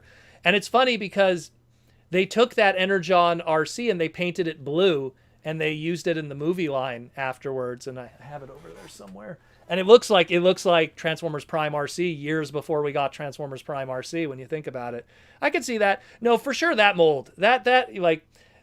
Look what happened when we got, what was it, was it Chromia or was it Moonracer that came first? It was one or the other. When we got that Chromia mold, they milked the F out of it. No, I think it was Moonracer. They just used that mold for every female character possible. They retooled it in some areas. They used it for Nightbird. They used it for Nova Star. They used it for, what was the other one? Green Light. All these weird background characters too. It's no surprise that that RC is going to see a lot of action. It's gonna be used for a lot of stuff, for sure. Mm-hmm. What do you think? Yeah, exactly. That's what's going to end up happening. Yeah. It's just how many times they're going to use that mold. But whenever you get a female mold, they go, if they're not going to make the effort to make a lot of individual female molds, they're going to take that one mold and spread it across for a whole bunch of things. They'll just retool it like crazy, like they did in the past. Downright Superb says, any Beast Wars confirmed for Legacy? Will there ever get a non-show character at this point? Been looking for Razor Beast since like October. Ooh, deep cut. Will Smith reference there. I have the list. Let me just pull it up. I should have actually put it. I should have put it in the chat as one of the slides too. Let me just pull it up for you guys. One moment. I have the full thing here. This list that I have, by the way, guys, is just for the actual retail. This does not count. Let's call it list. It does not count the store exclusives or Generation Selects, which have. There's also a whole bunch related to that we'll be getting, like Minerva and stuff. But for the actual retail, one moment, let me just pull it up for you guys right here. So for actual retail for Legacy, I don't know how much you're going to be able to read, guys, because it's a big list, and I'm going to try to actually, you know what? Let me blow it up, and I'll just give you guys the actual text. There we go. So for Core Class Wave 1, we're going to get Skywarp, Hot Rod, and Iguanus. Like I mentioned before, it's in the arts too. Wave 2, we're going to get Iguanus as a repack in. Optimus from Kingdom is going to get repacked in. We're getting a G2 Megatron. Like I showed before, it's G2 Megatron there in the art. And we're going to be getting a Shockwave. Now, we don't know if this is a repack of the old basic Legend Scale Shockwave that we got all those years ago, or if this is a brand new mold. I'm hoping it's a brand new mold. I really love Shockwave. And then in Wave 3, we're going to get a repack of the Kingdom Soundwave, some sort of Energon monster. Again, this plays into the Energon idea. And a Skullgrin, so another Pretender shell. Maybe Skullgrin is a extensive retool repaint of Iguanus. We don't know. And then you look at the Deluxe class. Wave 1 is everything we talked about. Wave 2 is going to have Knockout, Alita 1, and here you go here, Tarantulas is going to be in Wave 2. So we're going to get some kind of Tarantulas figure. And then Wild Rider, the rest of the Combiner pieces. Wave 3, here's the one I was excited about. Point Blank, one of the Target Masters, love Point Blank. Crankcase, one of the Trigger Cons. We got an Energon monster in the Deluxe class. So again, that dude. Dead End, yet another Combiner piece. And the final Combiner piece of Breakdown. In the Voyager scale, G1 Blaster, like we talked about. Bulkhead Wave 2 is going to have a Prime Soundwave, which is interesting. So Prime Soundwave is going to get an update. But now knowing the aesthetic that we have, how is he going to look? Is he going to be all spindly with his weird-looking laser beak? I don't know. G-Axis is also going to be in it. Is he going to be a repaint of a Starscream or something? We don't know. And why do I say a Starscream? Because Wave 3 is giving us Armada Starscream. And G-Axis in the past has been repainted from an Armada Starscream. And then we have also another Beast Wars character, Beast Wars Inferno in Wave 3. And then in our leader class, Laser Optimus Prime, a repack of the Galvatron along with a Leader Blitzwing, and a Dragon Megatron, Beast Wars Dragon Megatron. So there's another Beast Wars character there, which then could be repainted, retooled into Beast Machines Dragon Megatron. So you even get that much.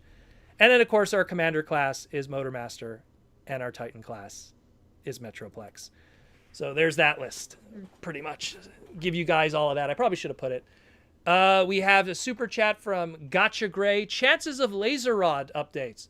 Well, now that we have Laser Optimus Prime, anything's possible. The laser rods are based off of old 1950s and early 60s, hot rod cars. Those are weird designs, unfortunately. So it's like, if you, it's one of those things I challenge to you. What car designs do we have right now in recent years of deluxes that you could then turn into those laser rods? Or if they're going to make brand new molds. I don't know if they're going to make brand new molds. The second problem, and I talk about this all the time, and Aaron's going to know what I'm going to say. Trademarks. Electro, Volt, Sizzle, Jolt. I mean, Jolt is the only one that's still around. And Jolt was Hotshot's Minicon partner. Electro, Volt, Sizzle. I haven't seen those guys in years. Those are trademarks that came in 94 and, in 95 and left just as quickly. So that's a big problem, unfortunately. We had a BotCon Electro, but that's BotCon. BotCon could do stuff and not have to worry about trademarks because it's not retail. It's there, you get it. If you didn't get it, it's gone. But yeah, that's my take. What do you think, Christina? That's I agree with you 100%. There's unless I don't know, someone out there can customize it or Well, make their own. that's a different story. I just Shout out to Grim yeah, I Lockamus, know. who's at TFcon right now selling his customs. Clyde Yeah. Leonard with the super chat. I see them using those new Insecticon figures for Shattered Glass line. Yeah, I could see that. They are in the new comic. They came in with the Shattered Glass Goldbug. Yeah, well, you know what though? Like I was talking with the guys who worked on the Shattered Glass comic because there's a toxin repaint in it, and there's my buddy Christina knows him, Ultra Primal. His color scheme for his 6-shot is in it too. So there's a lot of color schemes that in it that I'll just say this right now. It's not saying there's going to be toys. It's more, there's a lot of deep cuts in that book. There's a lot of like just weird color schemes that like 5 guys know what they're talking, like what it's related to. It's a weird funny book. Casey Collar did all the covers. All the covers are homages to weird DC kind of like the Flash when he was, dying during the Crisis Barry Allen thing. There's a lot of weird deep cuts and stuff. It's a great book, don't get me wrong. The first 2 issues are absolutely fantastic from what I've read, but I don't want to say read too much into it. A lot of it is just having a good time with designs and giving them wacky color schemes and stuff. Did you read the Shattered Glass books yet, Christina?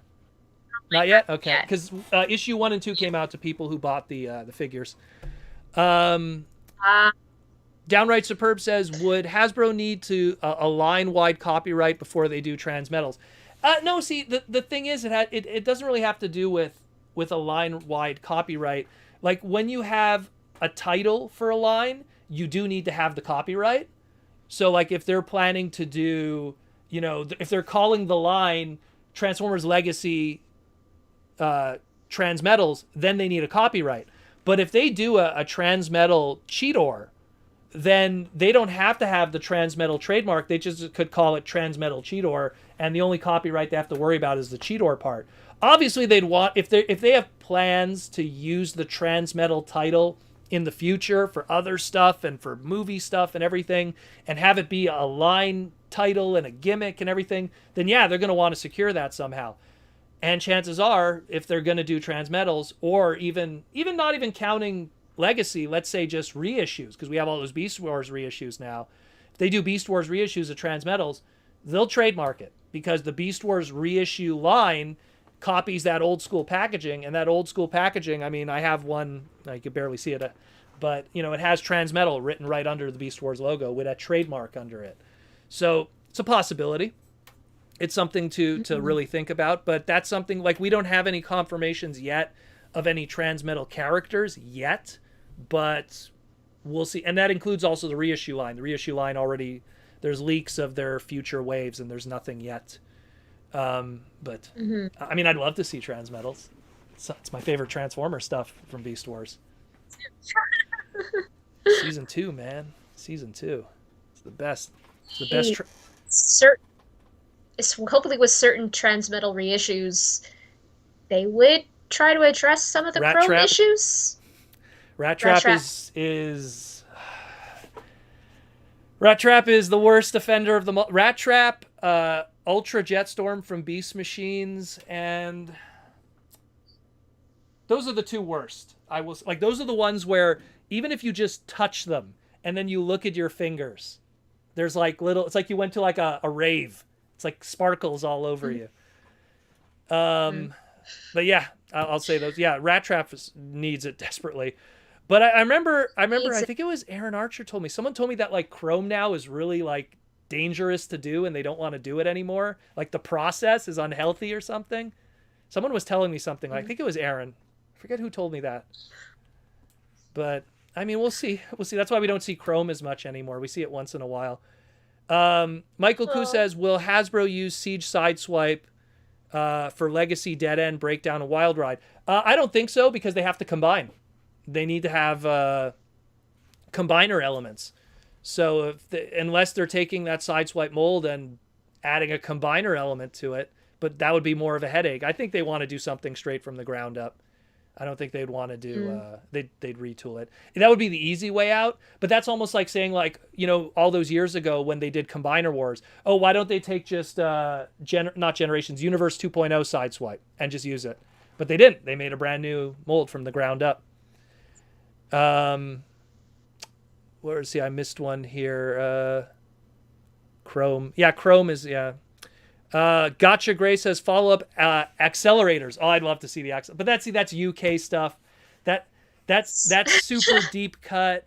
I could see them doing an oddball repaint of one of them with. See, the thing is, it would have to be an older. Like there's no. The problem is there's no cars. Like this time around. Like hold on a second. Let me look at that list again. Like you know, let me just pull it up. Oop, what did I do there? You know, like core class has hot rod, and that's it. Deluxe class has skids, drag strip, you know, and then you have to wait to the other combiner pieces. Point blank, I guess. Crankcase is more of a van. You know, there's not a lot of cars, so unless they're digging deep to the old stuff, it's gonna be tough to just kind of like do repaints and to do stuff from the ground up. I don't think they'd want to invest on really obscure characters. Like really, really obscure characters.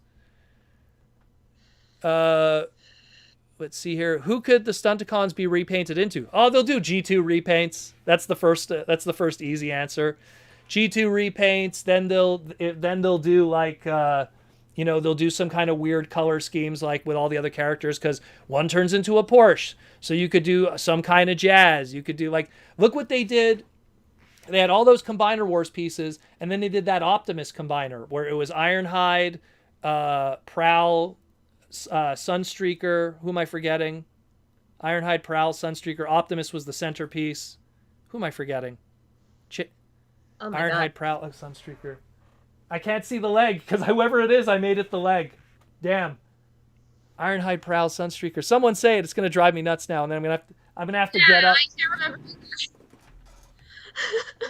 I still can't see it. Anyway, someone will say it in the chat. I put all the good combiners in front of it, including Megatronia.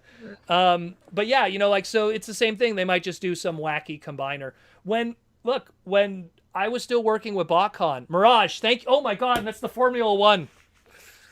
Oh right. Oh my. Oh my God. How did we forget Mirage when we were talking about him earlier? Oh my God.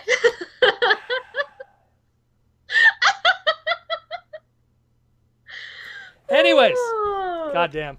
But going back to what I was saying, like when you look at you know what's going on with this stuff, when they did Combiner Wars, they took those molds and they put it all over the place. Like they were using it for like Beast Wars characters. Like when I worked with BotCon, we were told use these Combiner Wars molds, make combiners. And so we had the Tripredacus combiner where we used Stunticons, you know, like Ravage and Tigatron was a Stunticon mold. And we even had, and I talked about this with Ultra Primal, I had a pitched idea with Jesse Witherich of the Decepticon science team, which was Superion. We were going to have the limbs are Starscream, Thundercracker, Skywarp, and Acid Storm, and the centerpiece was going to be, which was going to be Silverbolt, but it's repainted, retooled into Skyfire. And it was the Decepticon science team, like some prequel story. And that would be maybe a figure subscription service, maybe a BotCon exclusive, you know, the early stage, you know, ideas. And then of course BotCon 2017 never happened, so it's all for naught, but that's a different story. Animated Prime was repainted into Motormaster, so that could go full circle. Yeah, well, that'd be a weird one, but that'd be a very big, you know, mind you, there was a big Animated Prime toy. What was it called? Rollout Animated Prime? It had David Kay's voice, which was I think it's the it was the Rollout Optimus Rollout Prime. Optimus Prime, something like that. I think so. I always looks at me. You know what's crazy? Still to this day, once in a while, like, and it scares the crap out of me, my Bulkhead with the headmaster on it just talks out of nowhere. Just out of nowhere. It'll just start talking. And it freaks the hell out of me. Because it'll go, ownage, totally ownage. And I'd be like, whoa, what the, you know? because like the clip for some reason just goes off for no reason. I don't know. It's so weird. Now I disconnected it. I was like, no, I'm not gonna kill the battery. James James Hopkins with the super chat. Thank you, James. Do you think Energon monster is going to be a fossilizer like in the Legacy Collection? I think that you're barking up the right tree. It's going to be some kind of modulator, come apart, go together kind of thing, where you then take those other Energon pieces and probably plug them in and everything like that. I mean, I know you like the fossilizers, Christina, so I'm pretty sure you're going to dig that if that's the case. I was thinking translucent fossilizers, but they kind of did that with the that spoiler pack. They did a purple one. Yeah. So, yeah. And then I think also one of the Hasbro Pulse ones kind of has some translucent on it. But yeah, for sure. Like I think you're in the right direction. Hasbro seems to really like the idea of stuff that comes apart and goes back together because I guess it's more engineer friendly. There's less having to worry about something transforming and more you could just kind of have fun with it. And I mean, fans have fun with it too because they get to customize stuff and do kinds of crazy things going. Tick-tock goes the clock, says Michael Koo. Oh man, we have 15 minutes left. Woo, this flew. Jeez. This freaking flew. 2 hours went like nothing. Let's see. We'll grab another super chat question. Let's see what we got here, guys. I'll grab one where I saw a really good one before. Hey, Protoman, do you think Hasbro would make Studio Series Transformers Prime movie figures since 2023 is the 10th anniversary of the movie line? From what it seems like right now, and this is just my personal opinion, it's not Hasbro's opinion, is I feel like even Studio Series 86 being in the Studio Series line, like the 86 movie, is more just because they were doing Michael Bay movie stuff and the Bumblebee movie, and then they probably went, oh boy, we're running out of designs. And I think they're going, and like, you know, they're waiting for a Beast Wars movie to come out where then they could get some more filler. So I think that 86 movie is going to stick around to fill the gap, you know, when it's like, oh, you know, we need more designs, but we don't have because we did everything for the movies. So that'll buy them time. And then who knows, maybe when they finish all the 86 movie characters, maybe they're going to go, okay, Beast Hunters counts, you know?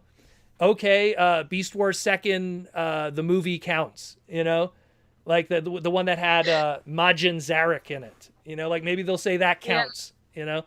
So who knows? Because I feel like even the 86 movie I felt was put in to buy them time. Like just like, oh, like we practically done almost everybody. I mean, yeah, they're missing the Fallen and there's a few other characters, the Ice Cream Twins and stuff. But at the end of the day, you know, they're only like 2 or 3 waves away from catching up to everything at some point. And then, of course, when Rise of the Beast comes out, yeah, then we'll get a whole bunch of new designs that they could then tackle and stuff, and that'll buy them another year or so or a couple years. But yeah, I think it's a given. At some point, they're gonna run out of ideas. You know, movie stuff is finite. There's only so much you could do. So if that's the case, then yeah, they're probably, maybe you'll see some Beast Hunter stuff. You know, Transformers Studio Series, you know, Beast Hunters Predaking, you know, or something like that. Or Beast Hunters Optimus, and it'll be some kind of modern interpretation. But again, warning, look what they're doing with Transformer Prime stuff right now. You might not like how it looks, though. So exactly, that's a whole other different story. Downright Superb says, Proto Siege Megatron has many repaints and retools, but do you think we'll get another version of Kingdom Megatron that isn't a different character? If you're referring to Kingdom Megatron as in the core class that's a tank, or the Megatron as in the Beast Wars character, Downright? Just ask again, we'll tackle that. Because, I mean, like, the other character would be T-Rex, and it was done. After that, if you want to make some deep cuts, there was a Cindersaur repaint of the Deluxe class that was a BotCon exclusive that was blue. But, I mean, I'll wait for your follow-up on that. Elves Bleed says Skelevore and Tricranius, I always, that name, I swear, have translucent plastic. Yeah, there was 2 that had translucent. I remember Tricranius because that was the Hasbro Pulse one that had with all those extra accessories. Tom Yes. Laney with Yes. Star Saber coming out. Why wouldn't they put a couple characters from Victory? That'd be cool, but that falls again on trademarks. Blaster, Hmm. excuse me, Blacker, Lacquer, Blaster, Braver, all those wacky combiner pieces of Dash, Tackle. Uh, I'm trying to think of like, so you have like Hellbat and all like, let me tell you something. Combiner Wars, Lio Kaiser, trust me, they tried to make that one happen with Deathsaurus and Yeah. all that stuff. It's a trademark problem. All of those weird names that they're going to trademark once, do that one character, and then never do it again. Like, give an example. There's Sky Shadow, that's a black repaint of the Overlord mold and also of the Thunderwing mold. That's based off of an obscure Japanese Victory character, but actually no, it was Master Force. Yeah, no, it was Victory. Off of an obscure Victory character, but the trademark actually came from a Beast Wars toy, which survived throughout the years. It was a Beast Wars Fusor. Then it was used in the Unicron trilogy a few times, and then it slowly made its way to the point that it is today, where they're like, well, we can't call it Black Shadow, so we'll call it Sky Shadow. So you have weird stuff like that. I believe in Bumper. Hey, what's up? Glad to catch the end of the stream. Well, Bumper, it'll be in replay in an hour or so, and you could see all the cool stuff me and Chris talked about today. Michael Koo, did the last G2 Menasor sell well, and will Hasbro do it again for Legacy? I don't know about the numbers with that because it was a box set, and those box sets came out at Toys R Us when Toys R Us was kind of on its way out in the United States. So that's kind of a tough one. Same thing, like they did a lot of those box sets. They did the Victorion box set. They did the G2 Aerial Bot box set. They did, again, the Lio Kaiser box set. I don't know how well those did. I really don't. The fact that they stopped doing them afterwards might be an indication of how well those did. Although, they're big pricey items. They're Christmas or birthday items for kids. Those aren't stuff that just it would rely heavily on collectors buying it. Downright superb. The T-Rex. Okay. So for the follow up for the Megatron, he's talking about the T-Rex mold. We got 5 or more of that tank Megatron, but only got one version of the original T-Rex Megatron. Again, we got T-Rex, the Beast Machines repaint, and then technically, you're forgetting the Jurassic Park repaint that we got. So that one also, they did the, I guess, Rexy, whatever his name is, from Jurassic Park. So technically, you got 2 repaint remolds already from that Megatron. I'm sure it's a leader class, so that's always a problem. The higher the price point, the less likely we're to see it milked, because the Megatron you're referring to, the tank one, that was a Voyager, so it's more possible, I guess. Mm-hmm. Where a leader class, it's like, there's only so many slots you could put that in. I mean, I could see like a Grimlock repaint, maybe, if they want to do the obscure Cindosaur, but who's going to buy a leader class blue Cindosaur? Like, it really is where the Megatron was able to pull it off because it was a Voyager and people will always buy a Megatron. But how many people are going to buy a T-Rex Megatron that isn't T-Rex Megatron? You know what I mean? It's a tougher one. We have 9 minutes left. Oof, we're really getting down to the wire here. It was a Master Force, man. I forget. It's been so long. I'm jumping back and forth here. JR Mina says here, I guess I'll be asking this again. What are you guys eating tonight? Evening snacks or dinner? I was going to have chicken pot pie, but I don't know. It's getting kind of late tonight. I might just take a shower, have a snack, and go to bed. Maybe just some toast or something just to have something in there. I'm going to read before I go to bed. What about you?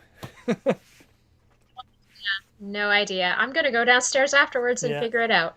Yeah, I'm probably just going to have toast or something tonight. I'm going to take it light because tomorrow I'm going to do grocery shopping. Didn't get much done today, unfortunately. Let's see. We'll jump to another one. Someone, Gotcha Grace here has got Target T-Rex 50% off on clearance. God damn, son, that's really good.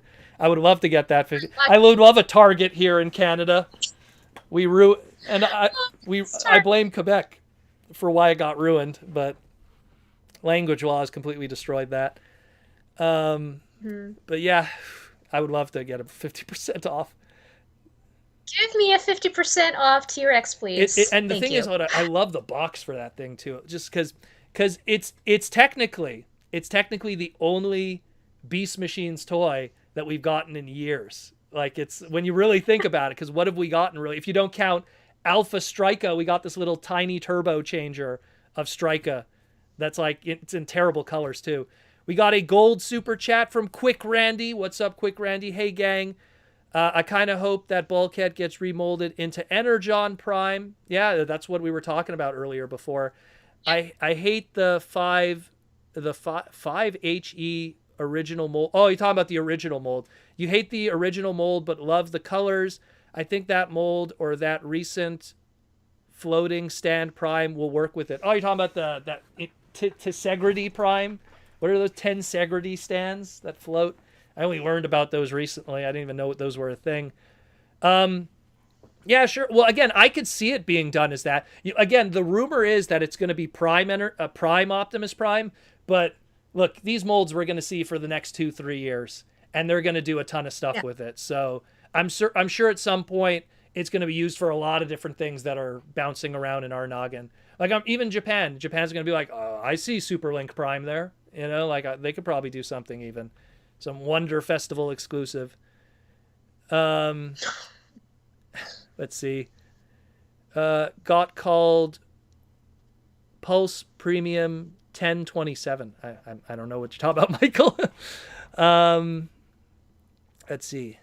Someone says here, Slag, I got a T-Rex for free online in a giveaway. Damn you people. Wow, where are these people getting their I know. T-Rexes? It's called We're not South of the getting any. Border where we can't go. That's what. The Can't go to big the V has border. ruined our lives. Um, That's why we're in Baltimore right yeah, now. that's why I would be in Baltimore right now. I'd be in Baltimore Hmm. right now hanging out with you people if it wasn't for the craziness, doing a panel with you guys or something. I don't know. I'd do something cool. Uh, I could have had Paul lighting. Oh well.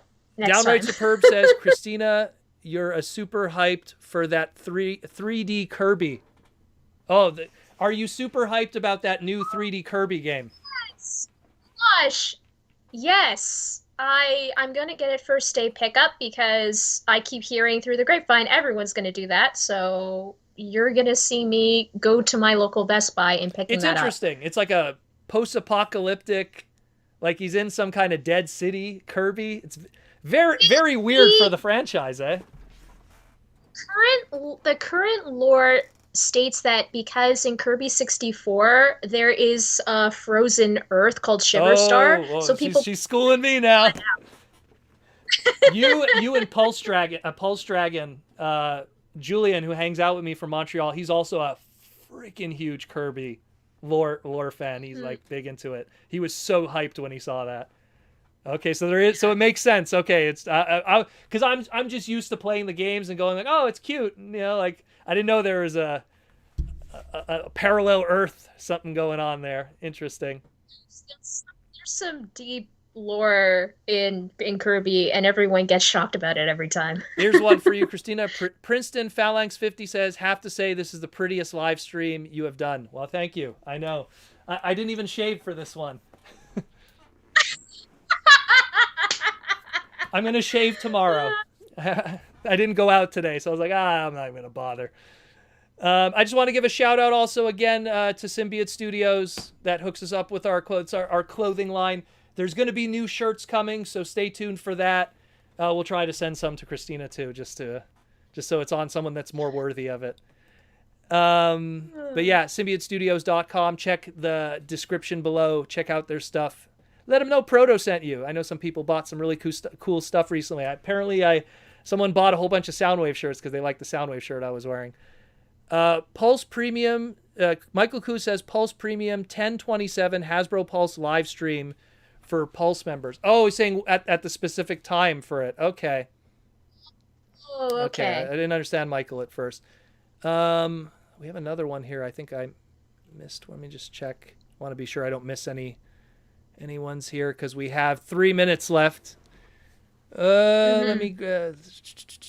What does someone say here?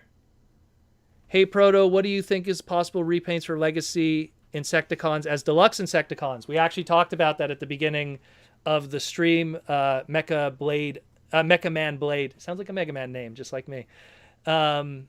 Yeah, we were playing with that idea that it's possible, but at the same time, I think if you wanted those guys, wouldn't you want them to like be their own molds? Like real, because I when you look at how, you know, Bombshell and Kickback and Shrapnel transform, it just doesn't work for Venom, Ransack, Chop Shop, and Barrage. It really doesn't. Like it just, I don't know. Maybe Ransack with Shrapnel. Maybe, but even then it wouldn't. I don't know. I'm looking like, you know, my boys up there. So I don't know. I do not know. Later, guys. As always, love what you do and keep it up. Thanks. Thank you, Tom Laney. We got 2 minutes left. Let's try to get in as much as we can in the 2 minutes. Let's see. Last chance for super chats, guys. Last and then that pretty face is going to be gone, and then you're stuck with me probably next week. So. We'll see what happens. This is strictly a TFcon exclusive, if you will. If you couldn't get the sexy toys, you'll get the person instead. Proto, will things be mostly back to normal next year? I wish, bro. Please. Do you know how many times I've had this? Literally just today, I was talking to people because I run conventions locally here, and my dealers are always asking me when is it going to happen? I don't know, man. Like, look, I would love it if it was the next 2 months. The whole world just flipped back to normal, but who knows? Who knows? Like, I'm not a doctor. I'm not a scientist. I'm a dude in a basement with poutine and hockey sticks and hockey pucks. I can't tell you, unfortunately. G1 Swerve PPR is a good reviewer. I don't watch toy reviewers, but if you say so, I will suggest Pia, I guess. I don't know. I don't watch toy reviewers. Pia, Thu, people say Thu. I guess Thu. Yeah, Thu follows me. So yeah, Thu. I'm sorry, I don't watch toy reviewers. But David Cabal says, did you like anything else from Hasbro Pulsecon? What was the other stuff that they revealed that was cool? Oh my God, you're putting me on the spot here. The Power Ranger stuff. Yeah. The Power Rangers in Space Galactic Glider. That was cool. Yes. That is cool, and that they're gonna repaint the hell out of and give everybody.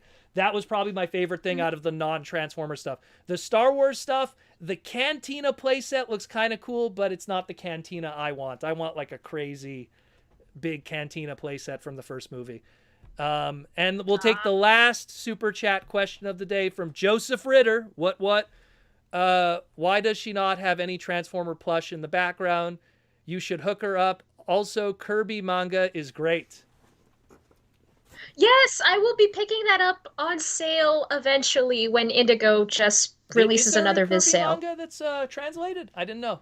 It's officially been translated by Viz. I think it's I was about to ask you, if it's Viz or not. Yeah. Yeah, I think it's the Kirby Mania manga or something, but I have to look that up. They did a lot of other Nintendo stuff too recently. I'm waiting for because just quickly to go off topic, because in the French usually is ahead of the manga scene for translations and stuff. They've always been for years, and they started doing the Super Mario mangas that have been in Japan for like 40 years practically almost, and I'm like so jealous because I'm like, why isn't there English versions for the English speakers? So I mean, I could read it in French, it doesn't make a difference to me, but it's like, oh my God, like why doesn't that come out here too, like for the English speakers by Viz Media? Because Viz, when they did the Transformer stuff, they killed it. It was amazing. It was even better than the Japanese version. So if they did the Mario ones, they'd probably kill it too. Yeah, they're slowly doing the Mario stuff, and Kirby just recently got released. And the last thing, we'll do one last question, because I forgot to talk about this. The NFT Megazord, but it's too expensive for me. I don't know, Hasbro. I'm going to say this, and Hasbro's a sponsor, but I'm going to say this, okay? This is a hot take. How could you talk about getting rid of plastic bubbles to save the environment and all that stuff, and then talk about crypto? I find that so weird. And NFTs, really? Like, am I going to buy like a Black Rodimus repaint JPEG file and have it on my phone that I could show people? I'll just walk around a con just like this with my phone, just like, yeah, Yeah, because, you know, like, Exactly. Why must I pay for a JPEG what when am I I gonna do? could just Print it out and put it on the wall over here? This is my NFT wall right here. Right here. This is gonna be my NFT wall. I'm just gonna have printouts of every repaint I have. I don't know. I think it's silly. I think it's a fad. Hasbro's been known for sometimes a fad happens and they get on it, but they get on it too late. It's like, oh, Bakugan's popular, and then they do bot shots, but it's too late. Or, oh, Bionicles are popular, and then they do, like, I think it was called Constructabots, and then it was too late. Mhm. You know, oh, like everyone loves Lego, let's do Creo, and it was too late. So it's I think that I don't know. The it's just a one and done thing. I hope That's so. I hope that everyone thinks it's silly. No one buys that black Megazord NFT, and we're done with that. And no. if they say that, oh, you get the NFT and you get a toy too, how about you just get rid of the NFT? That's not good for the environment, that stuff. Non-fungible crypto silliness. Come on, man. Come on. I understand it's the new thing that people are talking about, and some guy in the office probably threw it across the table and they were like, yeah, let's get in on that. But no, come on, guys. You got to be kidding me. But yeah, that's it more or less, guys. Thanks again, everyone, for coming. Once again, Symbiote Studios and Hasbro, even though we just kind of dunked on you, Hasbro, but Symbiote Studios, thanks again for sponsoring the content and everything we do. Pins, t-shirts, plush, everything. SymbioteStudios.com. Check the pinned comment or the description below. Check them out. There's a lot of cool stuff and more things to come in the near future. So be sure to check that out. Again, thanks everyone who comes to check us out. We peaked at like 190 at one point, so it was pretty hype. A lot of cool people, a lot of cool questions. And again, thank you, Christina, for coming to keep this place warm and fuzzy on these cold TFcon nights that we are all alone while everyone else is having a good time down below the border. Yep. Yep. It's like nothing to say. I know. We would be there otherwise. We would be there. Anyways, guys, thanks again for everything. And as always, roll out.